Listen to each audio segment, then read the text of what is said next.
Please be seated.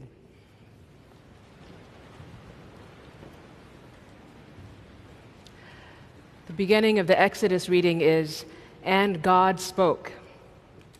So I asked the kids at 9:15, what would the voice of God sound like? And there was this profound silence on the carpet. Their kids with their hair like this looked at me a little wide-eyed. And some impertinent adult from back there kind of relayed up, "Morgan Freeman," which really was not what I had in mind. I think the response of those children was perfect. And that's the beginning of the reading we have today. Just remember, this isn't a reading where Charlton Heston is reading tablets to the people. In Exodus, God speaks these commandments, and God keeps going, and it gets, frankly, pretty grim after the place where we cut it off. We cut it off for good reason. It's what to do with your slaves after that, and it's not to free them. It's pretty rough as you go further into Exodus.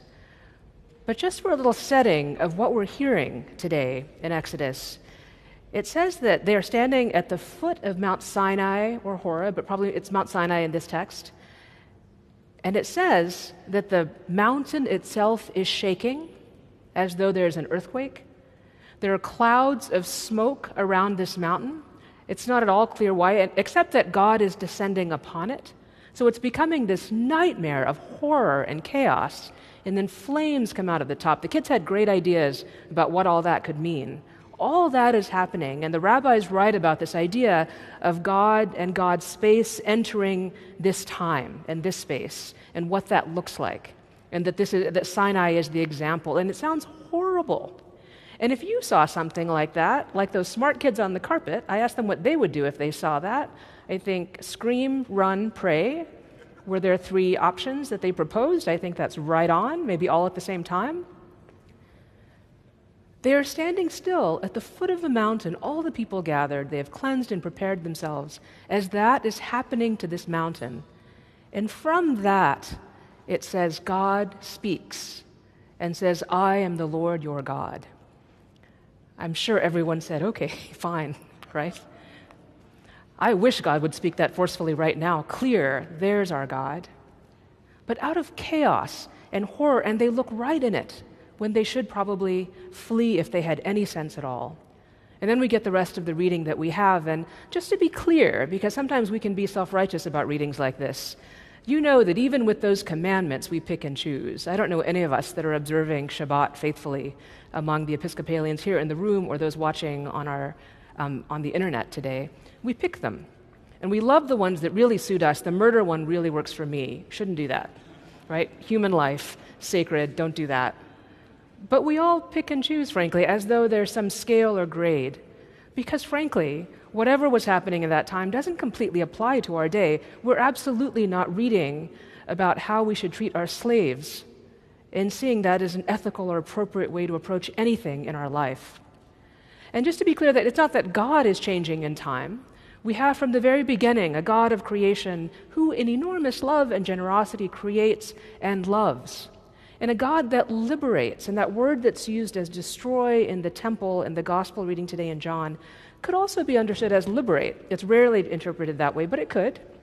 Liberates. That's what's just happened to the people of Israel. That's why they're out there in Exodus marching around in the wilderness. Remember, they had a goal. They were going somewhere. They had been liberated. But it seems to be, and I think we live like this as well, liberation on its own doesn't really give you a path to live. So you're free. It says in Corinthians as well, you're free. That tells you nothing about what should happen next. What should you do day to day if you are free? And you are free in love. We are free in Christ together. It's interesting because it's such a radical concept of freedom, of liberty, of salvation. But what does it mean for all of us? And I think this is where we have struggled from the beginning. And clearly the text guides us through how people have struggled with this freedom. What can it mean? For those who are not free, there are always those, and the text is brilliant at this for us if we will watch it. It shows us in our freedom who remains unfree, who we subjugate, in every time, if we would just look at it. It is, I think, an indictment to us in every time that we should be looking around now for who remains unfree. It is not just our own freedom that we seek. And then we get rules, which is what we have in Exodus. We get the guidelines. How could we live ethically? What might be the right way to be? But interestingly, almost every time you get it in these texts, it is out of utter chaos that a little bit of ordering comes. So you probably know where I'm going with this. We're living in a time of some utter chaos, don't you think? It is chaotic. You can write a sermon, this is my experience, and you know that you've got to check the news 10 minutes before you get up to speak, because God knows what's happened. That is the most important thing that will happen in that week. And it's so huge that we could not speak of it. It wouldn't make any sense, right? It feels chaotic.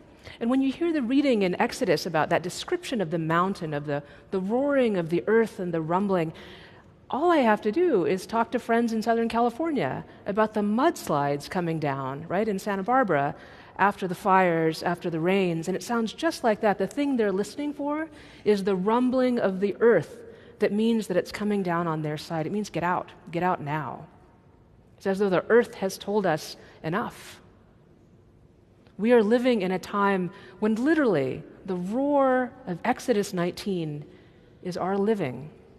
Now, I don't at all mean to imply that God is acting, but I do mean to imply it is a time to listen for the voice of God. And I don't know that we'll be so lucky that it'll sound like Morgan Freeman. I think it actually will be more likely that it emerges from us very much as we hear Jesus today in John. So in John, we are in chapter 2. The reading we heard today in other books is at the end of Jesus' life. In John, it's at the very beginning. It's his first public act recorded in John, and it is an angry and somewhat violent one. He doesn't hurt any people, but he disrupts something that is as orderly as this service, comes in and makes some chaos out of it, and they all ask him why. And it's not clear at all in John. John doesn't say the money changers are charging exorbitant rates or are crooks.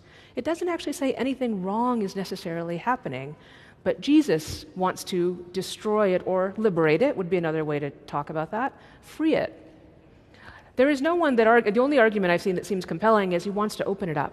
Everyone should be there. It should be free to everyone. Everyone can offer sacrifice however they want, that the temple is for all, in terms of actually what's happening in that space. And interestingly, here at Trinity, we find ourselves in kind of the same spot with an almost opposite reaction, but maybe to the same effect today. That in this time, where every morning that kids go to school, we all watch, don't we, to see what might happen, where they are afraid today, what college campus, what elementary school, what middle school, what high school. It is horrible. And the number of days that we've seen something happen at a church, and this has always been the case in black churches in this country, but now it's beginning to affect churches that are not black churches, that churches are under threat, and so arbitrarily, because when it was black churches, it was not arbitrary. We knew exactly who was doing that and why, though we did nothing to protect those churches as a nation. This is so arbitrary that we have no pattern to why someone shows up. It might be domestic violence. Right? It might be some kind of conspiracy-minded thing with a sick mind. It could be all kinds of things all over this country. And we are, of course, healthy and resilient and optimistic and faithful enough to not be beaten down by it. We still show up in public, right? We believe the best of all of those around us. And yet, right? And I remember when our kids were in school looking at public schools in New York, and one of the schools, which is very unfortunate, said, in one of their pitches, kind of, you want to come to this school, you want your kids to come to this school, because that school across the street has metal detectors. Basically, they were saying they were afraid of their own kids. But in this school, literally across the street, and you can imagine what the difference in demographic was, you don't have to imagine very hard, right? In this school, we don't have to have them. We're not afraid of our kids. That wasn't that long ago. Our kids aren't that old. And today, we are in a time where we don't know who walks through our doors. We know we want you to be safe in here. We know we can't guarantee all safety, but we can do a lot to guarantee some more. We can deter little things, right? We can try. But it is, I think, like acting out of a chaos of that roaring mountain on that day where some rules come down. Those rules that come down, if God had said, and it could have gone this way, I think, I am the Lord your God. And everyone's like, yes, you are. There you are. And now, love one another. That's not what happened that day. It's because those people had been out in the wilderness for quite a time, and they were no different than us. They were free. And they were supposed to make a society together, a world together that reflected that freedom.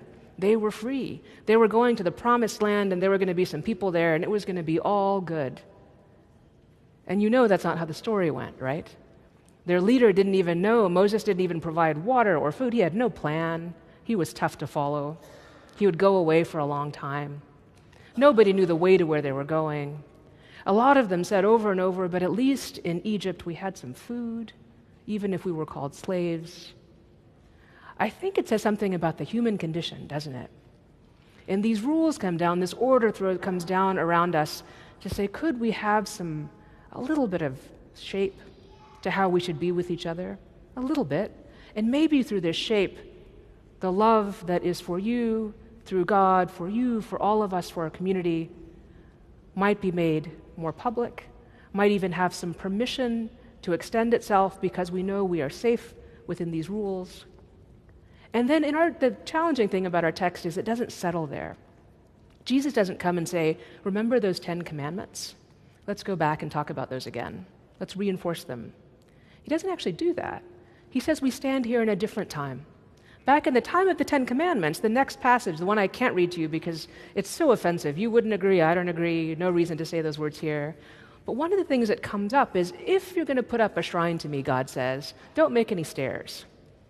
It just says don't do that. Don't have an elevation, don't make it high. And if you're going to put stones together to honor me, don't chisel them, don't screw them up, keep them, honor them as they are. So like chiseled stone everywhere where you build a building, right? You can pile them up if you want, but keep them as they were. It's really quite lovely, right? That God just wants a pile of rocks that might or might not stack up, right? Kind of great. And it was kind of a if, like, actually don't even do that if you don't need to do it. If you need to remember me, if you need to be like the people around you, here are some tools. So Jesus comes into this place that could not have been imagined at that time out in the wilderness, and really not at all built to code based on what God had said back then, directly the voice of God. And says, so okay, in this space, as we are today, how do we liberate this space? So I'm not at all trying to tell you that metal detectors liberate a space, though I do hope that we feel a little bit more safe and free and secure in here. I hope so. I don't know. But I do want to say that in this time when our children continue to be killed in schools, in all ages, right? In this time when we know exactly what kind of gun it takes to do it in the way that it's done, and regardless of your position on guns, so I come from Texas, but I don't come from a family that has guns. I don't come from a hunting family. One of my uncles has guns, and he's a character. That's what I'll say about that. I can't say as someone who loves to hunt all the time, here's my position. I don't have any righteousness to claim. I don't get it. I don't get why once there's a mass shooting, like once we are in any neighborhood where people are so vulnerable because of poverty and guns, that we don't do everything in our capacity, everything to keep people safe. I don't understand it. I will never understand it. But after this last crisis, it seems like maybe a couple of stores and some companies don't in any way want to be affiliated with it anymore. And it's almost like the marketplace in the reading today saying, we will do the right thing. The marketplace. I'm not sure how much that says about us, frankly. I'd like to see the rest of us do the right thing and drag the marketplace along with us.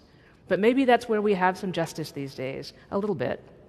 Maybe it can guide us to actually imagining that we too would not want to be associated with something like that our politicians wouldn't, that our communities wouldn't. Maybe. And we have pretty good law in this state and in the city. But as you know, all you've got to do is drive across a border with whatever you want in your car. And that just happened to our police a couple of months ago in this city, right? Someone can come across. We live in a vulnerable, chaotic, like that mountain on fire, shaking, terrifying, chaotic time. We do. And we will fail and stumble in our attempt to be faithful in it. But I believe we are called. And we are called not to be the people whose sins are remembered to the third and the fourth generation. No one wants to be on that team. We are not called to be the people that can't find anything to do or say. I think we are called to be the people who lead with love and with mercy as God approaches us. And if we approach with love and mercy, could it be that we could be bold to propose things that would be risky, that risk our own importance or confidence out in the world, that actually say we should do everything possible, that things like this stop happening in our time, everything, even if we fail. And what we are told in our text today is when we lead in that way, if we can do it, if we love this God who speaks to us in turmoil and chaos, speaks the voice of love creating, as the beginning of the text reminds us, the message of liberation that Jesus proclaims today for the temple. The promise in Exodus from the voice of God is that God, in God's mercy, will remember us to the 1,000th generation. Amen.